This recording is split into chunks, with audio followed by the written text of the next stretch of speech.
Okay. Yeah, I think we'll start if it's okay.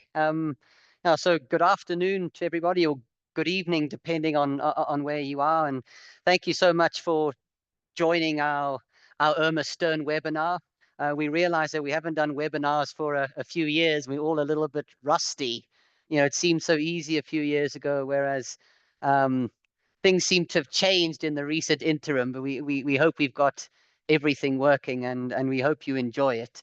My name is Alastair. I'm one of the art specialists at Strauss and Company in the Johannesburg office. So I'm speaking to you from our Johannesburg sale room. Um, the webinar this evening is very informal. We'd love to do some questions at the end, depending on how much time we have. So if you'd like to, if any questions pop up, please do add them into the chat feature, and we'll try and record some of them. And as I say, should we have a time at the end, we can ask our amazing guests, Lisa and Michael, some of those questions. A few other little notes to make. Some of the content I think you're about to see has changed a little bit from what we advertised a week or so ago, which is exciting, but just to let you know, in case you do notice some differences. But it's an enormous privilege to have Dr. Lisa Hörstmann and Professor Michael Godby here this evening. They are both amazing Irma Stern specialists. They're both at the very forefront of academic research on the artist. Um, Lisa will be talking to us about the current Stern show in Berlin. And then Michael will share some of his thoughts and new research, mainly focusing on Stern's still lifes and her nudes. Um, I suppose to formally introduce them, which I do think is very important.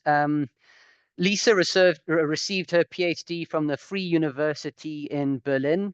Her thesis, which was titled Transnationalism and Indigenization, focused, and I'm quoting there from that cover, on ambivalences in South African settler primitivism between the 1920s and the 1960s. And as you might expect, with that kind of subject in mind, she naturally looked closely at pictures by the likes of Irma Stern and Maggie Laubscher.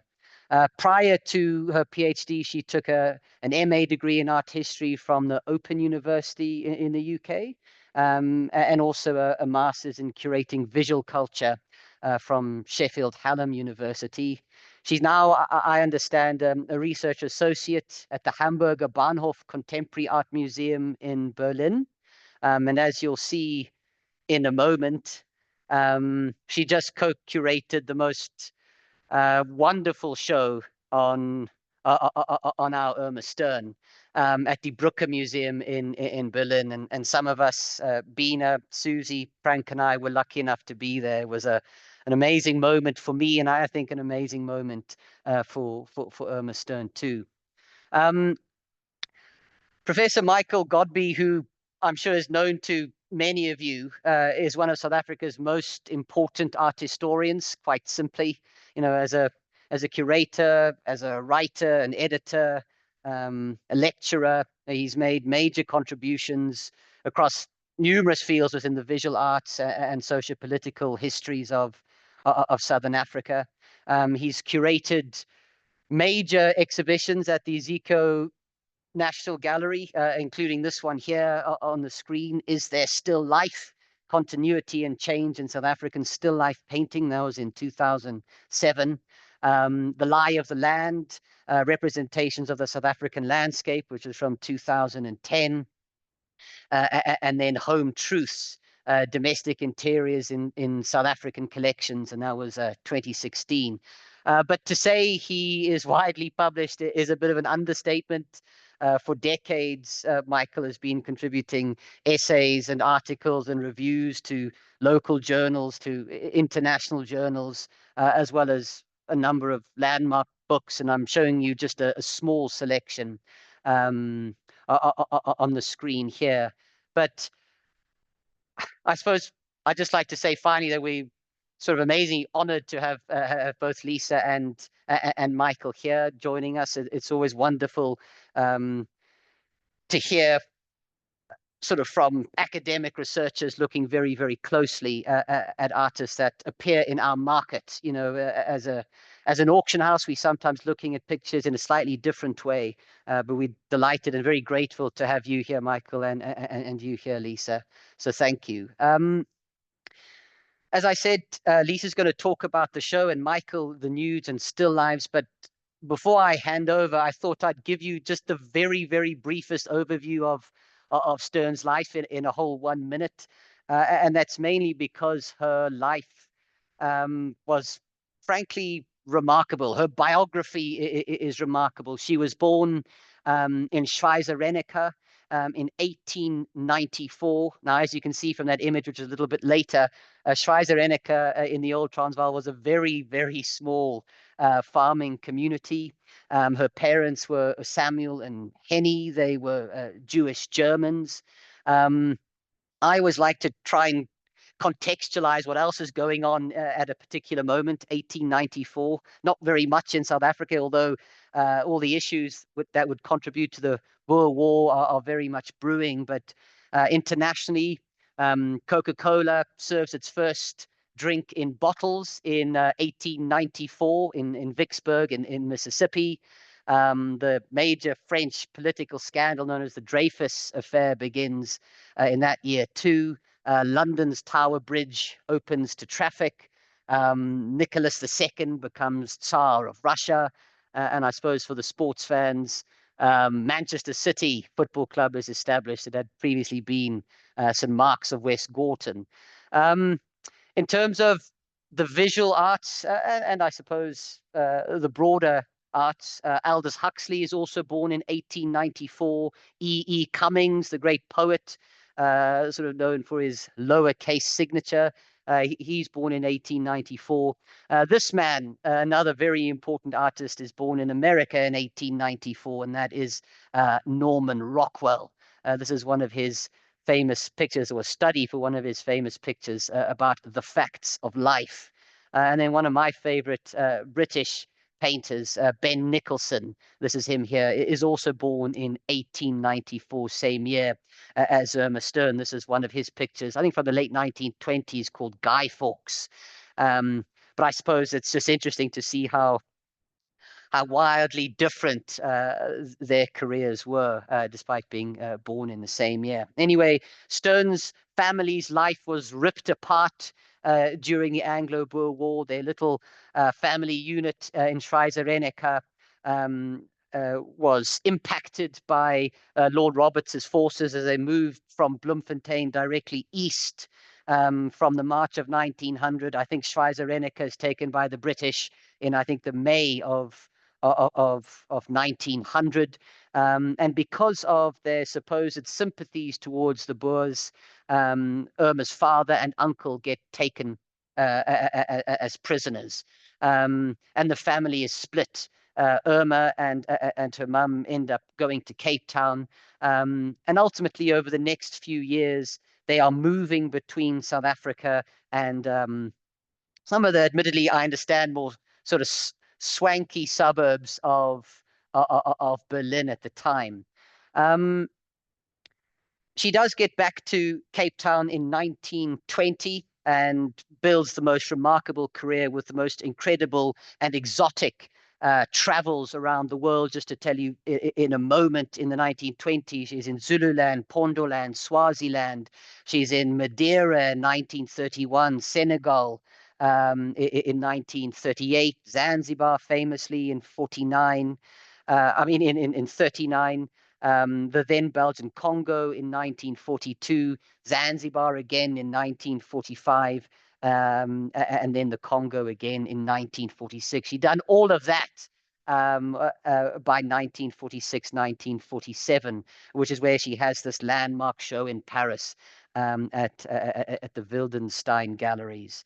I suppose a final point from me before I hand you over to Lisa is that I love the fact that Irma always created headlines in whatever she did, whether it was her sort of bonkers avant-garde style that she brought to the country in the 1920s, whether it was because of her amazing, enormously brave, exotic traveling through Africa, sort of in the heat of the Second World War, and maybe more recently, the incredible record she's broken at auction. So I suppose that's a little micro summary for those of you that don't know too much about Irma. But now I'm going to hand you over to Lisa, who's going to talk to you about this amazing show in Berlin. Thanks so much, Lisa.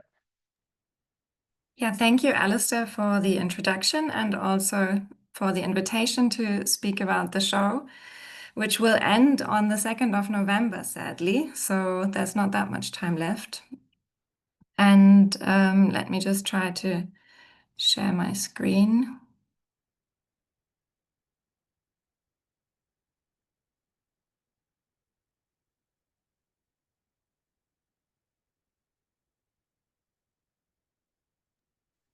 Perfect. We can see it. Thanks, Lisa. Okay, that's good to know.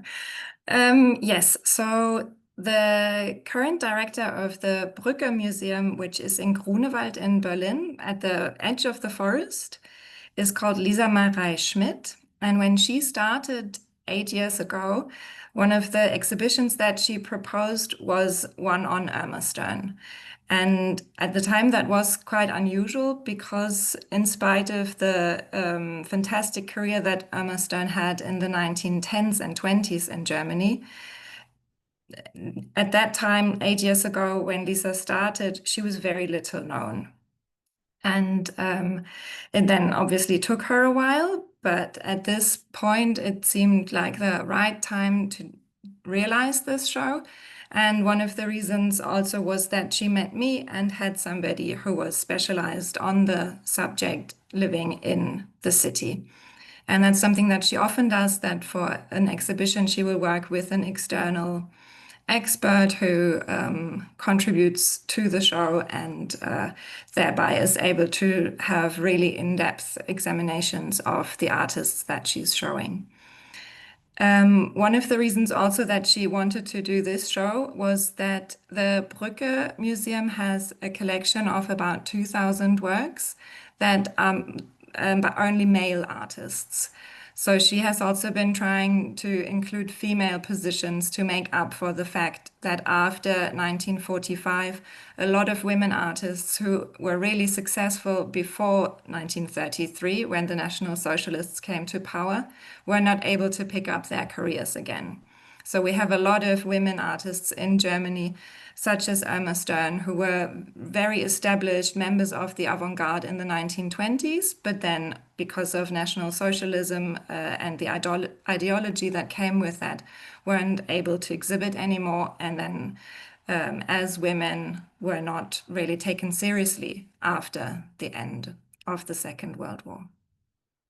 So this painting that I'm showing here is called The Eternal Child, and it is from 1916. And Irma Stern called this her first real artwork. Before that, she was working in a more conservative style and also at a school where this was encouraged, at the Levin Funke Studio in Berlin. And her teacher at the time, Martin Brandenburg, she said when he saw this painting, was really shocked by the direction she was taking into this modern expressionist mode of painting.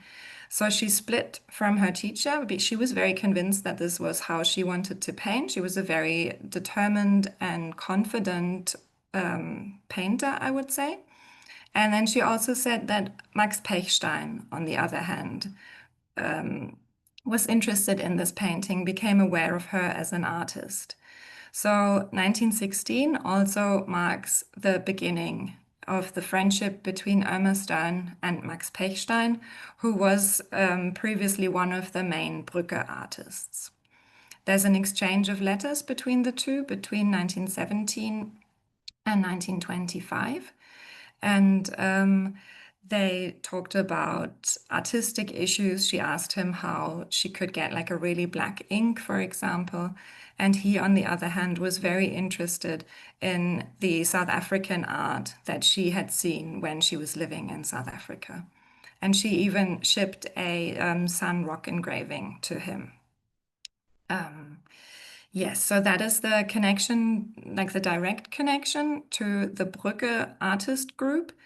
And I will now show you some exhibition views. This is the entrance.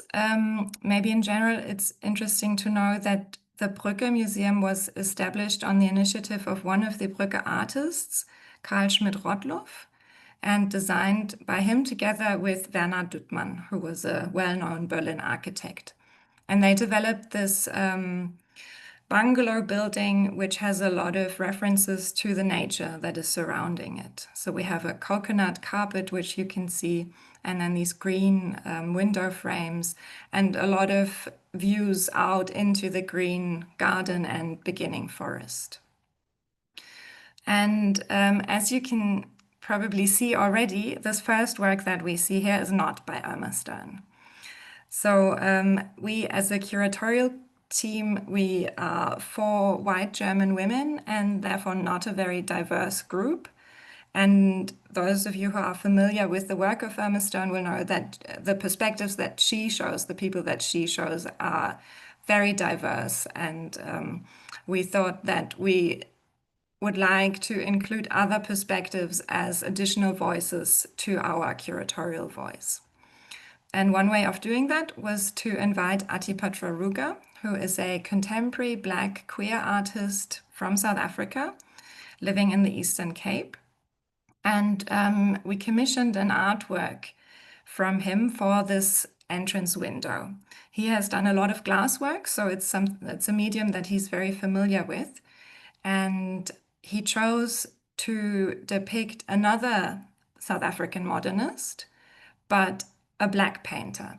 So this is Gladys Mgudlandlu, whom he is showing here. And in contrast to Irma Stern, as a Black woman, Gladys Mgudlandlu wasn't able to pursue art as a profession in the same way because of the racist regulations and legislations that were put in place and that limited what especially Black women were allowed to do, where they were allowed to go, what access they would have, and so on. So Ati calls this a beatification of Gladys Mgudlandlu, showing her here very confidently as an artist, as an important member of Black modernism in South Africa, surrounded by themes that we often see in her paintings, and as the person who introduces us to the world of Irma Stern. Then we have a space which gives context information. This photo was taken at the opening, so you can see that people are actually very interested, which I think is nice. It's always not so easy when you include a lot of text, but here we thought it was really important to have the biography of the artist next to important events that were happening in South Africa and in Germany.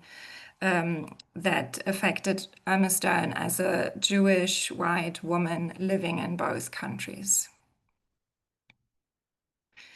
And then in this first space where we are presenting artworks, it was important to us to firmly establish Irma Stern as an artist who is equal to the Brücke artists that visitors are used to seeing in these spaces.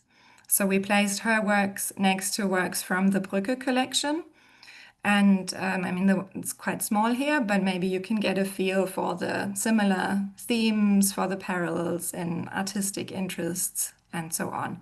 And on the left, you can also see the Eternal Child, which on this occasion, for the very first time, returned to Berlin after it was made there in 1916.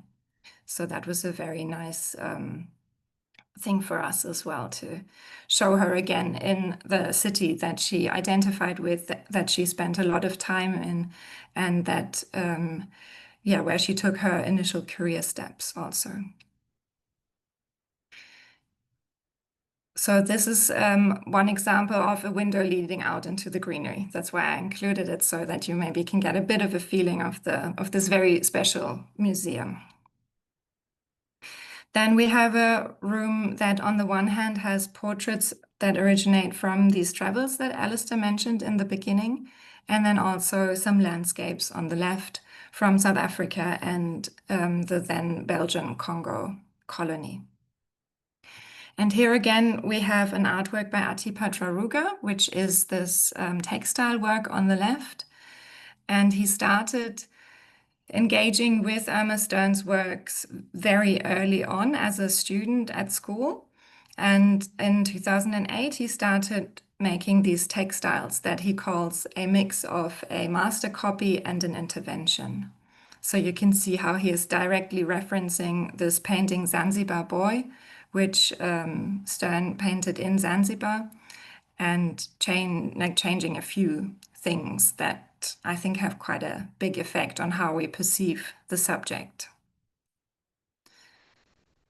Then another thing that we did was to invite different people that we have been working with for the exhibition, such as people who contributed texts to the catalog, or people who work at the museums that we got the works from in South Africa, and people who helped us with a accompanying program.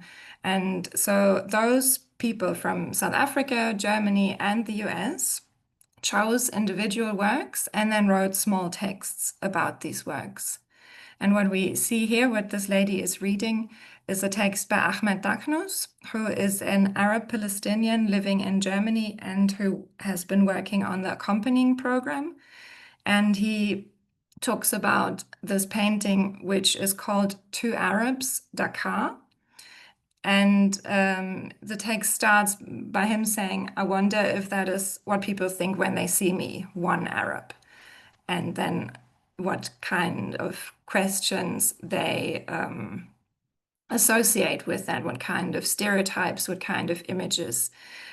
So these texts help us transport these issues that were historically inherent in Irma Stern's work to the present and also to our German society, because a lot of the things that were relevant when she was painting, especially her relationship to the people that she painted, the power relationships between a white Jewish painter and an Arab Muslim man living in Zanzibar.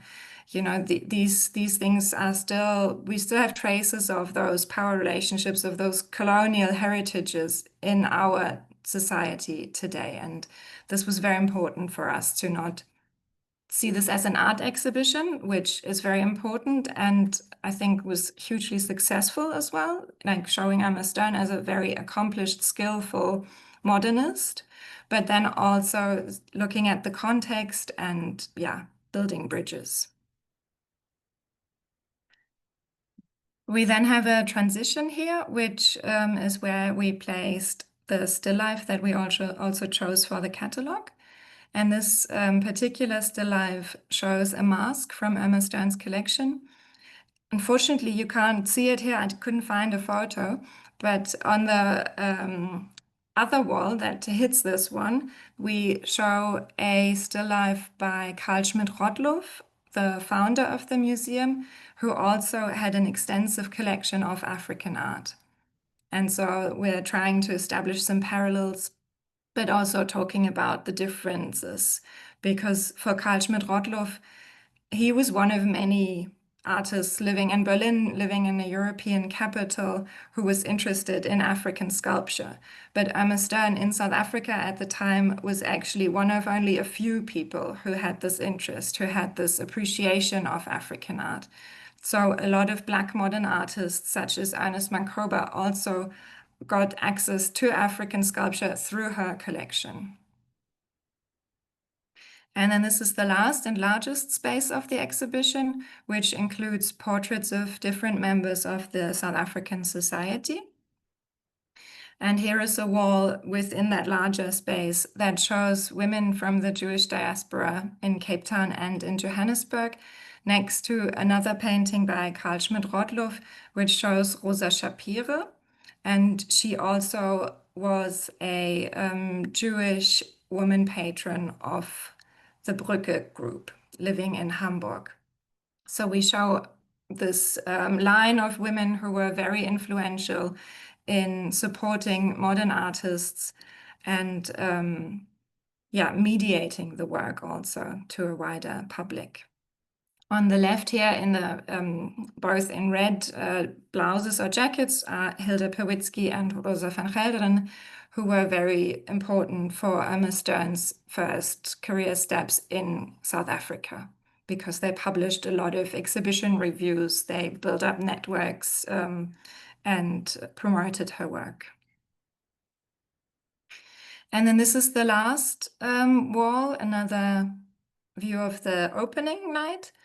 And here we have the Maid in Uniform, which is placed at the center of this wall, a work from the Irma Stern Museum in Cape Town, which is one of only a few known images of Black women shown in a way that places them in a contemporary setting, so as contemporaries of Irma Stern's, and also within a power relationship with the artist. And then next to that, we have another work by Atipatra Ruge, which he produced when he was an artist in residence at the Irma Stern Museum, and which he has described as his response to the Maid in Uniform, because it shows somebody who could be the same woman, but seen in her own context as this glorious figure that relates to her heritage, but also has a present life, has a really important position in her family, in society.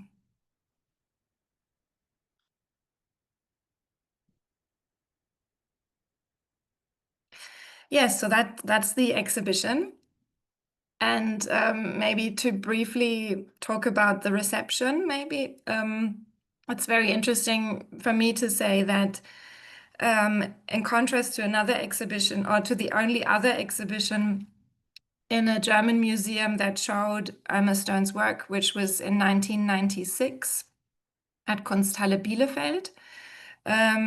Now her work and her artistic position is not questioned.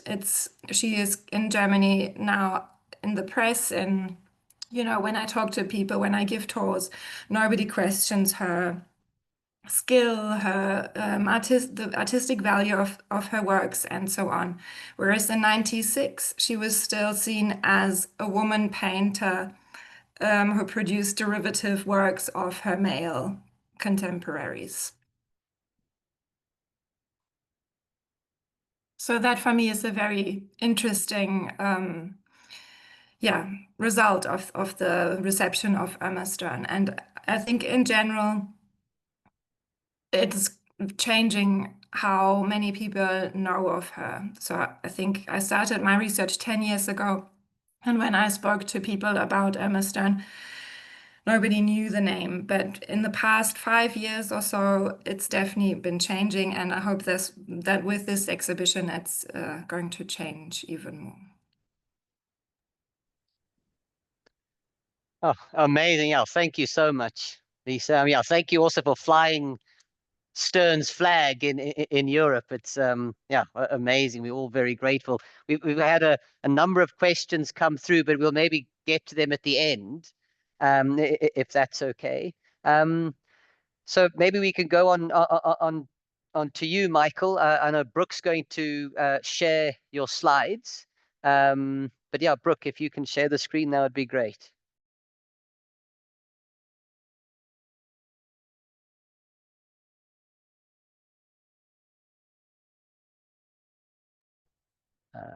Yeah, there we go. Perfect. If you can, then you can unmute yourself. Thanks, Michael. Yes. Well, Lisa, I'm very sorry not to have seen your show. Congratulations on it. It looks splendid and important. Yes, important issues you've raised and developed in that show. Yes, you told me the other day that you had, I think, 1 or perhaps 2 still lives in it. And I think it is a measure of Irma Stern's complexity that I'm going to talk for 10 minutes or so on a theme that is not part of your exhibition. She is an amazingly complex, ambitious artist energetic artist who produced a large amount of work and moved readily from theme to theme, from idea to idea, sometimes forwards, sometimes even backwards, returning to themes that she had done. So I'm going to talk about her work in still life, which attracted my attention because still life was, as it were, the second major theme of art education in Germany, or indeed anywhere in the Western world at the beginning of the 20th century, the other being the nudes, which I might or might not have time to explore as well. And in a sense, her education, which, although she was extremely dismissive about it and condemning her teachers as being septuagenarians, for example, which one doesn't take easily, she learned from it, this bad experience, and in fact returned to it throughout her life in different ways. And it's that I want to follow. I'm always interested in the idea of change and continuity in an artist's work, and Irma Stern's still lives, I think, illustrate this to some extent. If we could move forward. Good. The year 1916, where she did The Eternal Child, one presumes a short time before she had produced this work of Apples, now in the Johannesburg Art Gallery, as a culmination, if you like, of her academic training. It's academic in the sense that it shows Irma Stern's willingness to master the ability to reproduce and paint in 2 dimensions, different textures, different surfaces, different reflections, and so on. It's academic perhaps also in the less positive sense that it's not a very meaningful work. It's not a very significant work. It is an exercise more than anything else one should perhaps say. Things changed within a very short time. When can we move? She came, as you say, she met Max Pechstein and borrowed from him a great deal. This ex libris for the Irma Stern art books probably dates from 1920. It's a lithograph, and she's known only to have made lithographs in Berlin before she left to return to Cape Town. But she inserted in her books, and it is a provocation, it is a program of what her work is to be. Gone is the tidiness of the academic tradition. Instead, there's an expressive, emotive, and she would want us to think highly significant use of subject matter. The books, the palette, the painting in the background, and most interestingly, perhaps, the bust, probably a clay bust of a African female figure. So this was her program. This is what her art was to be, she said. And in a way, it was a deliberate challenge to the traditions of still life that she encountered on her return to Cape Town. She was highly dismissive of the provincialism of Cape Town, and her work in the 20s was quite a concerted assault on conservative opinion in the city. Shall we go next, please? And she used many ways in the 1920s to counter the tradition of still life that she inherited. For example, this one, Girl with Flowers of 1922. Interestingly, this work I found in her scrapbook, and the original work is not known. Presumably, if it survives, the present owner knows it, but it's not in the circuit. And quite a lot of Irma Stern's still lives, indeed quite a lot of her work generally, are known only through her scrapbooks that are preserved in the South African Library. In this work, you can see her sort of undermining still life, because the still life is being constructed not outside the painting, but inside the painting. The girl, as she calls her, is arranging the flowers and is picking up a pot, etc. And it's done in the same expressive, faceted, graphic style, although, of course, we can't tell anything about the color. In the background, in the top left of the painting, is a Cameroonian pipe bowl that she probably bought in Berlin, Cameroon being, of course, a colony at that time of Germany, and presumably quite a few Cameroonian artworks entering the art market in Berlin. Can we go? Next, please. Another of the assaults on the still life tradition that she inherited was to reintroduce black into her palette. She and Annie Albers, who was a near contemporary of her student days in Berlin, reported with dismay that they were prohibited from using black. So what does she do? As soon as she's a free artist, she reintroduces it with dramatic effect in the painting of the figure and the, of course, the shadow in this work. She also sets it in relation to a rather acid color vocabulary of the yellow background and of the orange flowers in the foreground. And they raise an interesting point, which I think hasn't been noted in Irma Stern's studies before, but which I think is intrinsic to her use of still life at this time. The figure represented here is a little bronze, early 20th century German sculpture of Christ, possibly the risen Christ. The flowers in the foreground are from a certain form of aloe, which had as a general name, I think, in both German and Afrikaans, kan nie dood, meaning cannot die. The association between this name and the figure of Christ, which is the principal figure, is unmistakable. She's making a comment on allegorical content in still life composition. She, of course, wasn't Christian, and she knew Christianity mainly through art history, I think, until she became closely involved with Dudley Welsh. She was an ardent Christian, but she had no intention of making a Christian subject matter here. What she was doing was making a subject matter, which coincidentally was Christian.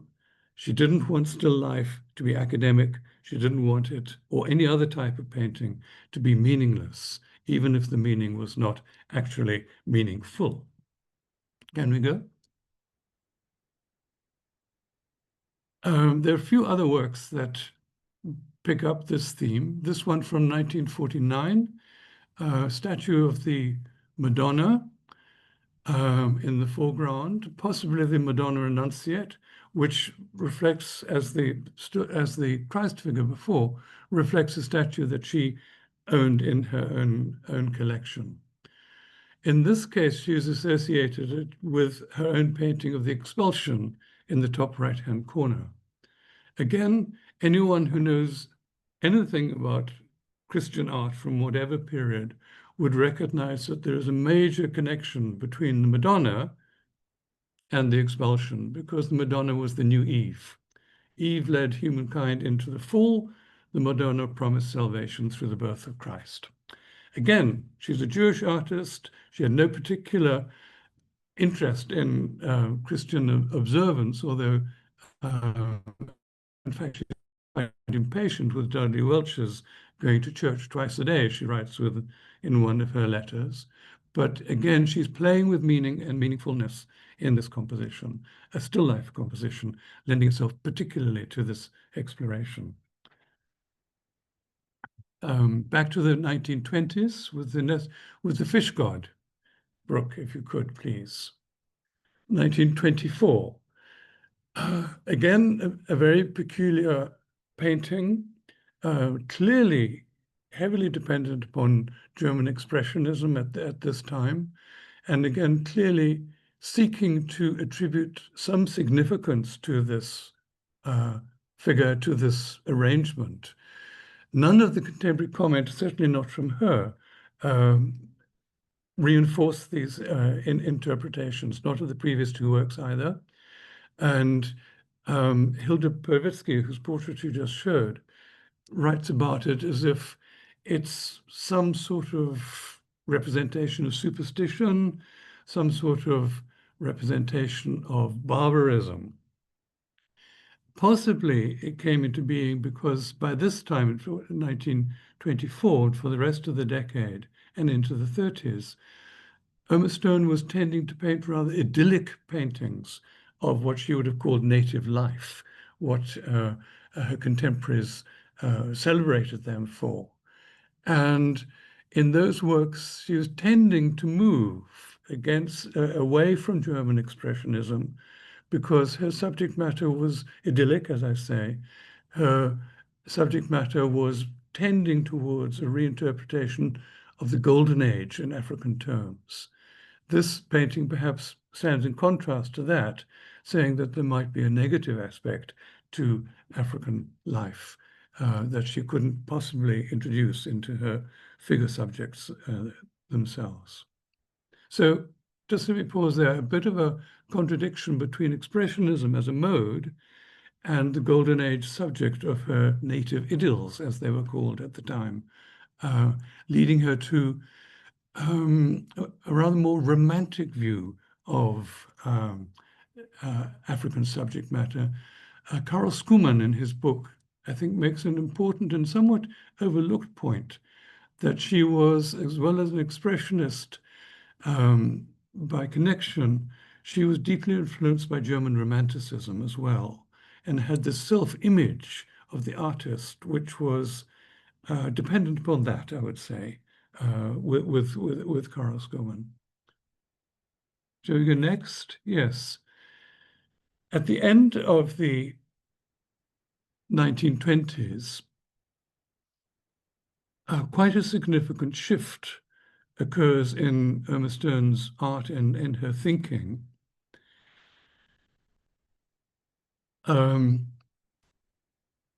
Where she turns to color.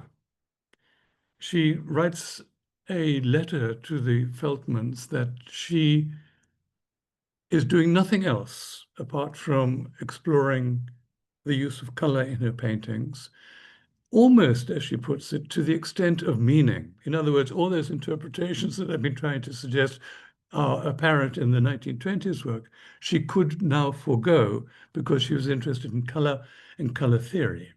Unfortunately, she never says what theorist she's thinking about or who she's been reading, but it's clear that she's been looking at the post-impressionists and Van Gogh, Gauguin, and particularly, of course, in such a work, Cézanne. And she's composing now in terms of formal aspects, in terms of color. She calls this the still life in yellow significantly, and it's very clear that her pictorial theme is yellow and its appearance in other forms. One can see echoes of Cézanne as well, perhaps in the treatment of the fruit, and perhaps the ginger jar itself is a particular giveaway. But interestingly, Stern was, I mentioned, an ambitious and complex artist, energetic artist right at the beginning.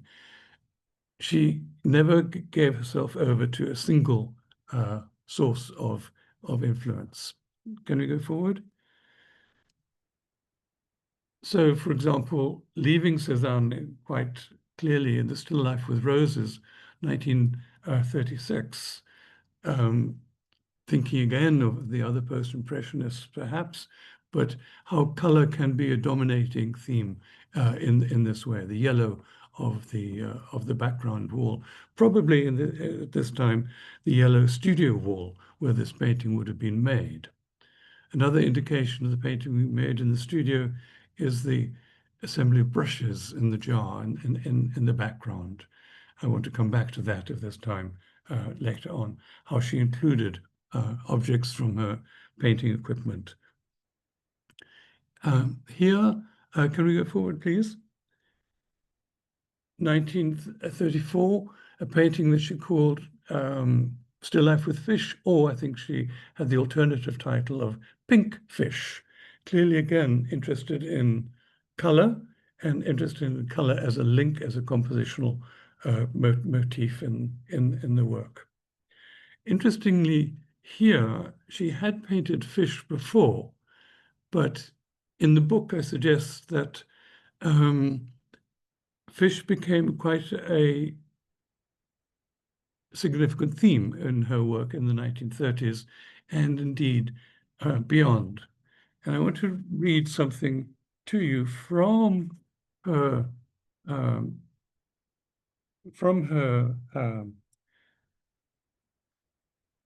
circle that tells you a little bit about Irma Stern and color, and subsequently in the excerpt about fish. So apparently when Irma Stern goes a-painting, she raids the pantry for colorful things to put in her still life pictures. Still life again. Glabrous purple egg fruit, red and green tomatoes, persimmons, naches. And there's a story too about some people who were waiting for their lunch. And when only an omelette appeared and inquiries were made regarding the fish, they were informed that Irma was painting it. But there's no doubt of the value, and it goes on about color. So Irma Stern intercepted, her studio was between the kitchen and the dining room of the Firs, intercepted fish on their way to the kitchen before they were to be served for lunch. The suggestion is that this all happened very quickly. Presumably the good folk waiting for their lunch were fed in not too long a time. Fish, I think, can we go to the next one as well, lent themselves, because of the nature of fresh fish, they have to be dealt with very quickly.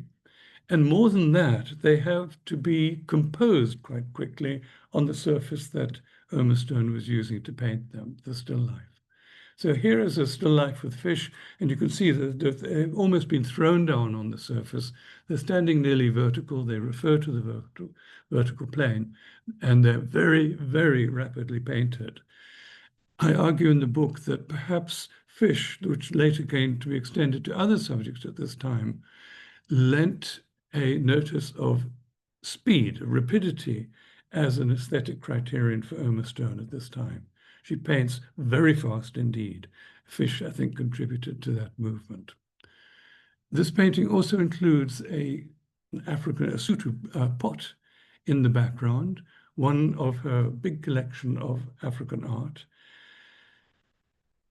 It's possible to trace how she used it in different ways from the mask that you showed earlier, how they can tend to be just objects within the space, within her living space or her domestic space, but how after later in the 1940s, they tend to take on greater significance. For example, her first painting, can we go? In 1940, of the famous Bewley stool. Again, you can see quite rapidly painted, and the coconuts in the foreground as well. She collected this work, she acquired it in Zanzibar in 1939, brought it back to the Firs and painted it almost as she's unpacking it, would seem. Interestingly, her treatment of it cuts off the functional aspect of the stool. The seat is gone and the stand beneath the feet is gone, and one's left with a figure. She called this painting, if not exclusively, but certainly on occasion, African idol. An idol that she suggests, and the word was not quite so negative as it is today, it's suggesting a figure of some form of religious significance. And such a work, by concentrating on the form, I think she's asking you to think that this is a power figure of some sort, and she's including it in her composition for that reason. She's saying, look at the power in Africa. Another one of this period, 1947, using African objects here from Zanzibar. She collected many of them, the mat in the bottom corner of this painting, which has drastic effect upon the spatial sense of the painting. It's almost vertical, when of course it should be horizontal, should be on the table surface, should be horizontal. The dahlias take off, as it were, from this point and also press against the surface. So she's using African objects for formal means and to create this extraordinarily powerful, or contribute to the creation of this extraordinarily powerful coloristic exercise. These works from the early 1940s of lilies, of dahlias, of chrysanthemums, etc., are representations of the force of nature. They're not still lifes in the normal Victorian sense of the word at all. She applies this sense to other still lifes objects, as we will see. Can we go? It's still lifes with strelitzias, again using natural objects, the flowers, in this extraordinarily dynamic way. Again, another Zanzibar mat curled around the bottom. On the bottom left is a songe mask and a very large figure, can't remember, but it's over 1/2 meter high, of a songe Nkizi figure in the background. This painting from 1946, perhaps less optimistic, less positive than the ones we've seen to date. She reported in her letters from her second visit to the Belgian Congo, as it was then, in 1946, some discomfort at the colonial depredations that had been taking place. They came more to her attention on the second visit than her first. And this work and her subsequent treatment of African subjects perhaps indicates that. It's a very powerful, very disturbing image in some ways. Brooke, can we go forward? So, for example, from 1953, a still life painting of a mask, again, I think a songe mask, certainly from the Congo, in a winnowing basket from Africa with green figs. So this is sometimes called still life with figs. Irma Stern also called it still life with mask brackets, mau mau. And she wrote at the time in 1953, was the beginning of the winds of change in Africa.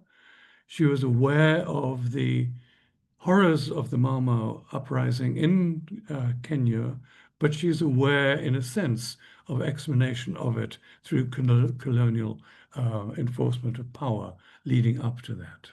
So she writes in a letter, is it going to come here?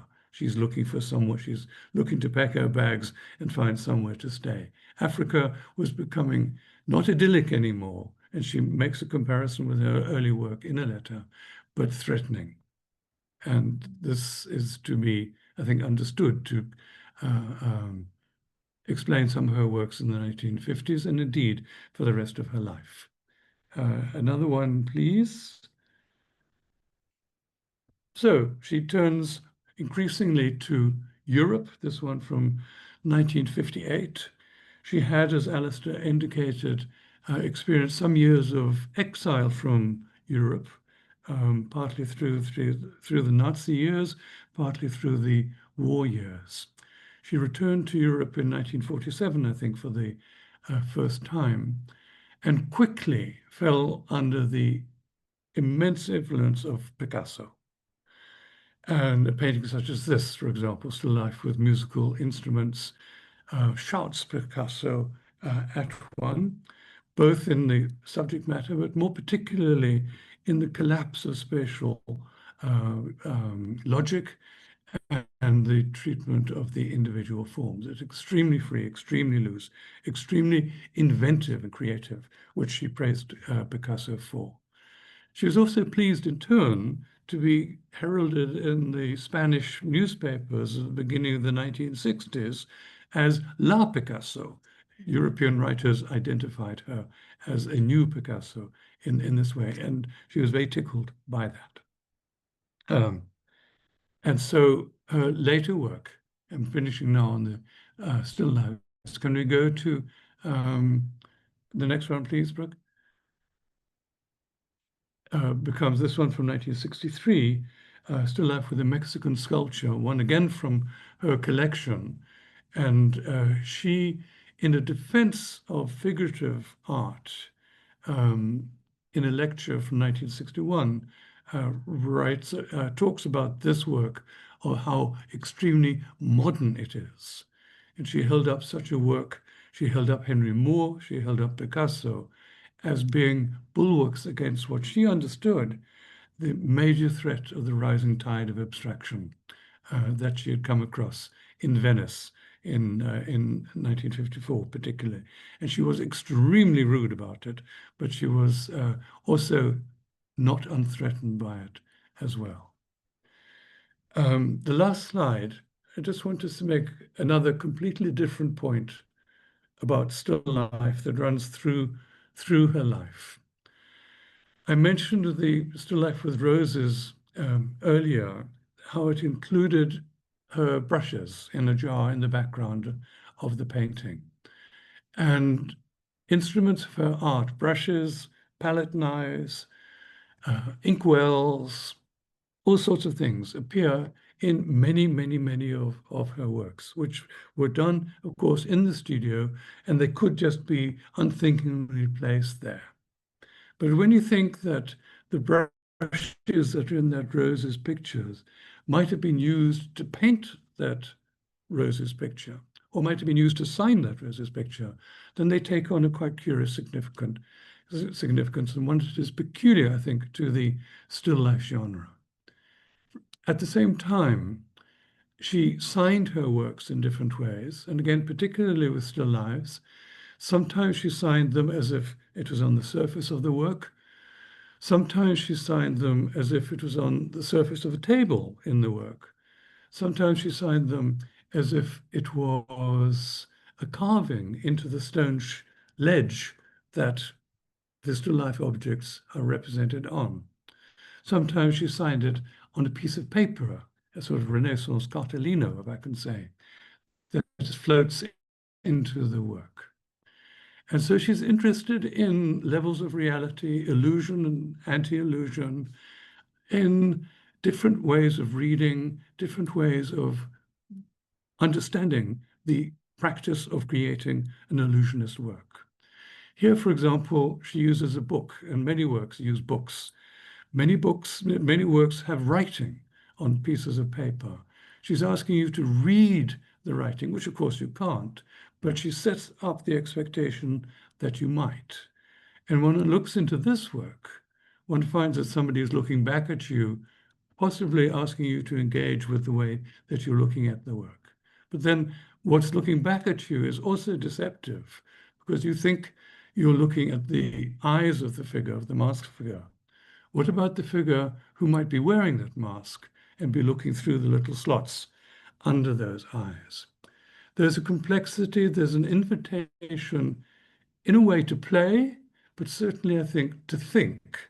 And the still life genre lent itself particularly to this form of pictorial exploration. There, yeah. Alastair, what next? Oh, no, that was amazing, Michael. Thank you so much. So fascinating, so wonderful to hear all your incredible insights. I mean, I kind of feel we should maybe arrange another webinar where you can do the same with the nudes. Now, maybe we can sort of neatly tie it up at the end of the still lives and maybe look in the near future to hear more about sort of your focus on the nudes. But that was amazing. Thank you so much. Thank you also for, certainly from my side, choosing so many unusual examples, a lot of pictures there I'm not familiar with. Wow, what a powerful work that still life with Strelitzius, with that mask at the bottom, and that other mask still life with the figs. Yeah, wonderful works. I didn't know all of them, but yeah, thank you so much. I'm sure everyone's been riveted. We could probably go on for much longer, but I suppose we're already over our hour, and a few questions have come through. Perhaps Lisa and Michael, you wouldn't mind answering one or two of them. Lisa, a few questions from you. Sadly, or for you, sadly, the show is coming down imminently. But someone has asked about the other curatorial texts that you included alongside your own sort of thematic drive. And someone's asking if those texts are actually available to read, and if so, where?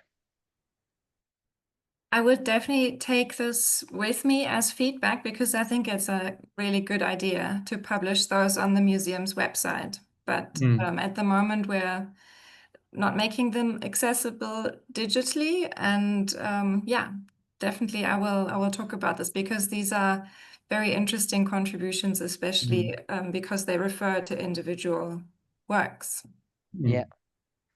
I have to say, Lisa, one of the striking things for me was just how many people attended the show every single day. So congratulations. But also, I love the fact that so many people attending seem to have absolutely no idea about Irma Stern. And of course, you have that first room in on the left with all the contextual narratives. And I was amazed to notice that almost every single visitor read every single text, which I don't think is something I would ordinarily see in a South African museum. But I thought it was quite incredible commitment. I also realized that everybody who left your show will know something significant about Irma Stern. So I suppose that's also something we're very grateful about. Another quick question, maybe I think a lot of people are thinking about. How did you become interested in Irma Stern? There aren't many sort of non-South African academics looking at South African pictures. Perhaps you could just tell us how you got interested in Stern, and why it was that you focused on sort of settler primitivism for your thesis. Yeah, so my partner is South African, which maybe explains why I know her at all, because it is Okay. 10 years ago, nobody, even in the academic field, was familiar with her work, really. And then why I was interested in settler primitivism was really through Irma Stern's work. So at first I thought I wanted to work on why a woman artist who was so successful. I mean, and she exhibited with the major galleries. She was included in the important group shows. She had a publication really early on. So in the 1920s in Germany, she was so successful, and obviously afterwards became one of the most important artists in South Africa. So I first wanted to work on what are the structures, what are the mechanisms that led her to be forgotten in Germany. But Irene Below, a German art historian who also curated the show in '96 in Bielefeld, she did such amazing work on this. There wasn't, I mean, of course, you can explore it further, but I then was more interested in the general context, in the other artists that she worked with that were part of this movement is not the right word, but I mean definitely in South Africa at the time, as alongside this nation building process, something happened in modern art that I thought was interesting. Yeah. Oh, amazing. Well, thank you, Lisa. I mean, we've got so many questions. We're not going to get to all of them, but a question for you, Michael. I mean, I loved how you said that in the 1920s, she made a deliberate assault on the sort of soft underbelly of sort of Cape conservatism. Pierneef did something similar on the Highveld, when he came back from Europe, sort of determined to paint in a more avant-garde style. I suppose the question is, Pierneef failed, I would argue, in some of his experiments purely because no one would buy his pictures. He always had to have the market in mind. If he couldn't sell his pictures, he needed to change what he was painting. Stern obviously came from a slightly different background. She was a woman of means. How was she affected, if at all, in your mind, by the buying public and by the market in general? Gosh, we don't know, but she was prolific. Her prices were high. She did very well. She was a good business person. I always like to remind people that in her old age, she and her partner Dudley would stay at an expensive hotel on the Riviera for 3 months at a time, with a room each and for the studio as well. She was not without means. And this, obviously, although she did have some inheritance, it was largely through her paintings. And she was very jealous of her paintings. She knew their value. But one of the reasons I was able to do the Irma Stern nudes exhibition at the Irma Stern Museum was that not many of her Irma Stern nudes sold. So they're still in the museum, and they're easy enough to curate and put on the walls. And if you look at the collection in the museum, rather a lot of portraits clearly didn't sell. Some of the portraits are not, in a sense, commissioned portraits. I have a whole theme about what is a portrait and what isn't that I'd like to address sometime in conversation with you, but not now. Some of them are just exercises that she did for herself. You know, she's known to collar people in a shop and saying, "I want to paint you, come back to my studio." So that was not a portrait that the person being painted was ever going to take away with them. So yes, the works that she didn't sell. And yes, she was aware of the market. She was aware of the popularity of her native idylls that I mentioned earlier. There's beautifully, usually young, half-naked women found a market quite easily, and they sold well. She was also aware of critical response, that actually, no, this was not the Africa that is happening now. This is a very romanticized view of Africa. And she did tend to stop, with some regrets, one feels.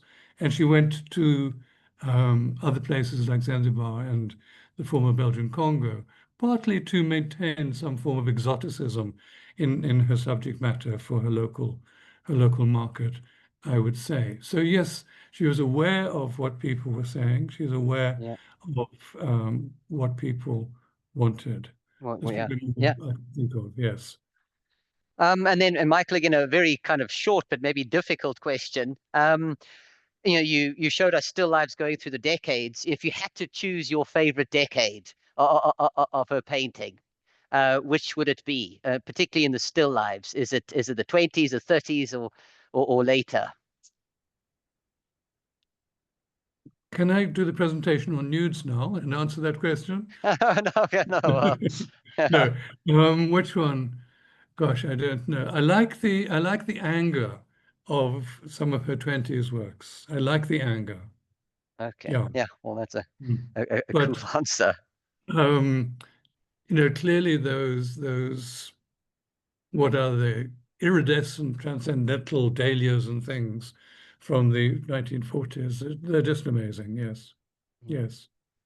And then Lisa, maybe one last question for you. Now having sort of spent so much time with Irma and so much time Yes. with those works, has your perspective changed at all? I mean, do you have greater respect for her, more interest in her work? You know, do you see sort of chinks in her armor? How do you feel about her now, having sort of spent so much of your sort of recent life with Irma Stern? Ooh, that's a difficult question. It's a very ambivalent feeling, I think. I think it, changes all the time. I think, there's so much baggage, you know, when you look at somebody who is working in these contexts, producing this kind of exoticizing, often racist work. But being a very accomplished painter, a very impressive businesswoman, very unusual as a woman at her time. So I think, yeah. Yeah, she certainly prompts a lot of very awkward questions, especially in a sort of a post-colonial moment. I always feel that can sometimes work against her, because the immediate reaction is to try and think about the context and try and make it clear that you're on the right side of the argument, maybe before one just simply looks at her sort of gorgeous mark making. But we've gone way over time, I think, mainly just because it's been so wonderfully interesting. I can't thank you, Lisa, enough, and you, Michael. It's been really fabulous. I'm sure everyone's sort of really enjoyed it. I suppose I was just going to end off with just one. Hold on, I can share my screen. Just one slide. I suppose just to whet people's appetites. This is a picture that's just come into our sale room. It's a spectacular painting of a Malay woman in 1946 with that wonderful yellow background. We were actually sort of texting each other while you were talking, Michael, thinking about whether this might be sort of the studio wall, the yellow in the studio. But just a final comment before we say goodbye. This is coming up on auction. It is on view at our sale room in Woodstock. So if you are in the Cape, please go and have a look at it. We exhibited it for 10 days alongside some other remarkable paintings by Stern and Prela and Gerard Sokoto at the Odelius Karma in Stellenbosch. And it has quite an incredible glow, this picture. I think a relatively little, almost entirely unknown painting. So please do come and see it if you are in the Cape. Also, as a final comment, you'll notice that we have included this painting in our upcoming sale of international art, which is, I suppose, our little comment, our little endorsement to make it clear that we certainly see Irma as a hugely important international grade, museum grade painter that maybe doesn't get the recognition globally that she deserves. But we're very, very grateful to Michael with all his research, sort of flying the flag for Stern, and of course to you, Lisa, for your amazing show in Berlin. So yeah, thank you everybody for listening. There's so many other questions. I'm sure if you find Lisa's and Michael's emails online, you can write directly to them.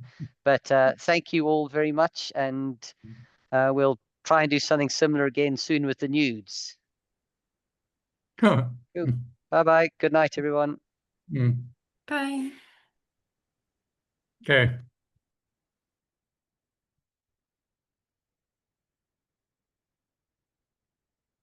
Leave.